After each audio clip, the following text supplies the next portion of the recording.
எல்லாருக்கும் வணக்கம். என் பேர் அசோக். நம்ம எதை பற்றி பேச போறோம்னா கர்நாடகா பேங்க் பற்றி பேச போகிறோம். கர்நாடகா பேங்க் பார்த்தீங்கன்னா இது ஒரு ப்ரைவேட் பேங்க் தான்.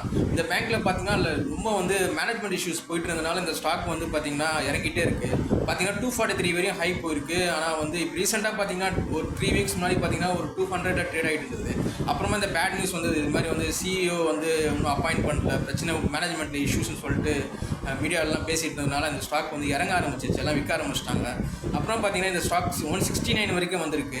இப்போ பார்த்தீங்கன்னா ஒரு குட் நியூஸ் என்னென்னா இந்த ஸ்டாக்கில் பார்த்தீங்கன்னா எம்டிஏ தேர்ந்தெடுத்தாங்க. ராகவேந்திரா எஸ் பட்டுன்றவர் தான் எம்டிஆர் தேர்ந்தெடுத்திருக்காங்க. அவர் பார்த்தீங்கன்னா இந்த கம்பெனியில் ஏற்கனவே கிளர்க்காக இருந்திருக்காரு. கிளர்க்காக அப்படியே படிப்படியாக முன்னேறி இவருக்கு in and out of the banking பற்றி எல்லாமே தெரியும். அவரை தான் போட்டிருக்காங்க தற்காலிகமாக. அதனால் பார்த்தீங்கன்னா இந்த பேங்க் என்ன பண்ணியிருக்காங்கன்னா இது வந்ததுக்கப்புறம் ஒரு நியூஸ் கொடுத்துருக்காங்க. இது மாதிரி பார்த்தீங்கன்னா ஆல்மோஸ்ட் 75,000 crore லோன் கொடுத்துருக்காங்க கஸ்டமர்ஸுக்கு. நெக்ஸ்ட் இயர்க்குள்ளே 10,000 crore இன்னும் அடிஷனலாக கொடுக்க போகிறேன்னு சொல்லியிருக்காங்க. அப்புறமா இதோட குவார்டர்லி செட்ஸ்லாம் செக் பண்ணி பார்த்தா எல்லாமே நல்லா இருக்குது. டிவிடெண்ட் கொடுக்குற கம்பெனி. பாஸ்ட் 2 இயர்ஸாக இவங்க டிவிடெண்ட் கொடுத்துட்டே இருக்காங்க. கன்சிஸ்டண்ட்டாக கொடுத்துட்ருக்காங்க. அதே மாதிரி பார்த்தீங்கன்னா வேல்யூவேஷன்ஸில் பார்த்தீங்கன்னா புக் வேல்யூ நல்லா இருக்குது, கரண்ட் ப்ரைஸோட அதிகமாக இருக்குது. நல்ல ஒரு வேல்யூவேஷனான கம்பெனி தான் இது.